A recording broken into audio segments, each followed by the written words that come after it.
வணக்கம் நண்பர்களே. இன்றைக்கி நம்ம நூடுல்ஸ் எப்படி என்னோடய ஃப்ரெண்ட்ஸ் எல்லாம் உட்காந்து சாப்பிட்றோம். அந்த வீடியோ நான் உங்களுக்காக காட்டுறேன்.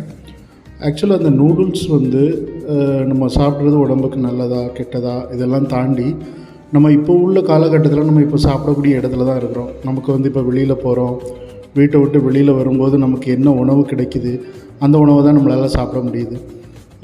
இப்போ அநேகமாக இந்த ஃபாஸ்ட் ஃபுட் உலகத்தில் நமக்கு அதிகமாக கிடைக்கிறது இந்த நூடுல்ஸ் தான். அது நாக்குக்கு சுவையாகவும் அருமையாகவும் இருக்குது. ஆனால் எந்த ஒன்றுமே நம்ம அளவுக்கு மிஞ்சி சாப்பிடும்போது அது துன்பத்தை கண்டிப்பாக விளைவிக்கும். நம்ம அளவு முறையோடு சாப்பிட்டு நம்ம வளமாக வாழலாம். இதுக்கு மிகப்பெரிய உதாரணம் தான் இந்த நூடுல்ஸ். நம்ம அளவாக சாப்பிட்டோம்னா ரொம்ப நல்லது, ஒன்றுமே பண்ணாது, சைடு எஃபெக்ட் எதுவுமே கிடையாது. ஆனால் நிறைய சாப்பிட்டோம் அப்படின்னா அது ஒரு மைதா ப்ராடக்டாக இருக்குது. மைதா ப்ராடக்டாக இருக்கிறதுனால அதனுடைய சைடு எஃபெக்ட் எல்லாம் உங்களுக்கு தெரிஞ்சிருக்கும். மைதாவில் என்னென்ன இம்பேலன்ஸாக இருக்கக்கூடிய விஷயங்கள் இருக்குது அப்படிங்கிறது. ஸோ இது மெயினாக நம்ம அதிகமாக சாப்பிடும்போது என்னென்ன பக்க விளைவுகள் வரும் அப்படின்னா பசியின்மை. முதல்ல பசிக்காமல் வேறு எந்த ஃபுட்டும் நம்மளால் சாப்பிட முடியாது. அளவாக சாப்பிடும்போது நம்ம மறுநேரம் சாப்பிட்டுக்கலாம், மறுநேரம் நமக்கு பசி எடுக்கும், தூண்டும். நம்ம அதிகமாக இந்த ஜங்க் ஃபுட்டை இதுக்கு நம்ம ஜங்க் ஃபுட்டுன்னு தான் இதுக்கு பேர் வைக்கணும். ஜங்க் ஃபுட்டு தான் இது. ஏன்னா ஃபாஸ்ட் ஃபுட்டாக ரெடி பண்ணுறாங்க, அதனால் ஜங்க் ஃபுட்டு.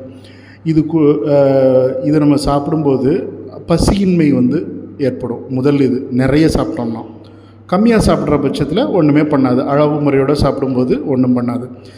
இது கூடவே நம்ம ஹாட் வாட்டர் ஏதாவது வச்சு குடிச்சிடும் அப்படின்னா நல்லாயிருக்கும். இப்போ இதில் இந்த கூல்ட்ரிங்க்ஸு, சர்பத்து, இல்லை காஃபி, டீ, இந்த மாதிரி எக்ஸ்ட்ராவாக நம்ம ஜங்க் ஃபுட்டை ஏற்றிக்கிட்டே போகிறோம். அந்த மாதிரி எதுவுமே இருக்கக்கூடாது. நம்ம சாப்பிடும்போது ஹாட் வாட்டர் அல்லது ஜீரக வாட்டர் இந்த மாதிரி தண்ணி குடித்து நம்ம அதை டைஜஷன் பண்ண வைக்க வழி பண்ணலாம். எல்லாருக்குமே இது டைஜஷன் ப்ராப்ளத்தை கொடுக்கக்கூடியது தான். சிறியவர்கள்லேருந்து பெரியவர்கள் வர எல்லாருக்குமே இந்த ஹெல்த் விஷயத்தில் நமக்கு இந்த நூடுல்ஸ் ஒரு சவாலான விஷயந்தான்.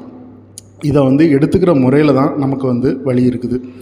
இப்போ இதை ஒரு நாளைக்கு ஒரு வாரத்தில் ஒரு முறை 2 முறை அந்த மாதிரி தான் எடுத்துக்கிடணும். ரெகுலராக எடுக்கக்கூடாது. ரெகுலராக எடுத்தால் அதுக்கான சைடு எஃபெக்டை கண்டிப்பாக நம்ம அனுபவிக்க வேண்டியது இருக்கும். அதே மாதிரி அது கூட வச்சு நமக்கு ஹாட் வாட்ரு இந்த மாதிரி விஷயங்கள் தான் நம்ம எடுக்கணும். அது கூட கூல்ட்ரிங்க்ஸோ, டீ, காஃபி இந்த மாதிரி விஷயங்களை, பால் இந்த மாதிரிலாம் அது கூட ஆட் பண்ணி எக்ஸ்ட்ரா ஜங்காக ஆயிடக்கூடாது. ஓகே, பாய். நம்ம இன்னொரு வீடியோவில் நான் உங்களை சந்திக்கிறேன். பாய்.